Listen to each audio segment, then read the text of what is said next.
একেবার আমরা কিন্তু কক্সবাজার সেই কলাতলি যাচ্ছি এখন। হ্যাঁ, এই যে এই পাশে কক্সবাজার সি বিচ। এই বিচটার নাম কি জানো? সুগন্ধা বিচ। হ্যাঁ, একেবার এই দেখেন পরিবেশটা কি। ও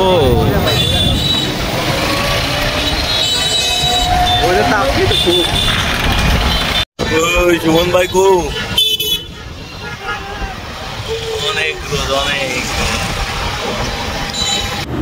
শুভ বিকেল সবাইকে। আজকে কক্সবাজার সম্পর্কে কিছু বলবো। কক্সবাজার বাংলাদেশের দক্ষিণ পূর্বাঞ্চলের চট্টগ্রাম বিভাগের কক্সবাজার জেলায় অবস্থিত একটি পর্যটন শহর। এটি বিশ্বের দীর্ঘতম প্রাকৃতিক সমুদ্র সৈকতের জন্য বিখ্যাত, যার দৈর্ঘ্য প্রায় 120 কিলোমিটার। এত বড় সমুদ্র সৈকত পৃথিবীতে আর দ্বিতীয়টি নেই। কক্সবাজার সম্পর্কে আসলে বলে শেষ হবে না। কক্সবাজার সমুদ্র সৈকত বিশ্বের সবথেকে বড় সমুদ্র সৈকত, বিশ্বের দীর্ঘতম প্রাকৃতিক বালুকাময় সৈকত, যা সৈকতের সূর্যোদয় এবং সূর্যাস্ত উপভোগ করার জন্য জনপ্রিয়। তারপরে আপনি হিমছড়ি যাইতে পারেন। হিমছড়ি ইনানি বিচ। হিমছড়িতে পাহাড়, সমুদ্র, অন্যান্য মিশ্রণে গঠিত মনোরম পরিবেশ স্থান দেখতে পারবেন। তারপরে আরেকটু আগায় গেলে আপনি সেন্ট মার্টিন দ্বীপে যাইতে পারবেন। সেন্ট মার্টিন দ্বীপ, যেটা বাংলাদেশের একমাত্র প্রবাল দ্বীপ, যা দেখার জন্য অনেকেই এখানে যায়।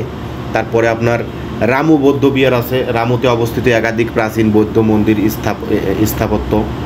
তারপরে এই আমরা এখন মেরিন ড্রাইভ দিয়ে যাচ্ছি। এটাকে বলে মেরিন ড্রাইভ রোড। কক্সবাজার থেকে টেকনাফ পর্যন্ত বিস্তৃত বিশ্বের দীর্ঘতম সমুদ্র ঘেঁষা সড়ক, যার সৌন্দর্য দেখলে আপনার মাথা পুরা নষ্ট হয়ে যাবে। এই যে আপনারা দেখতে পাচ্ছেন।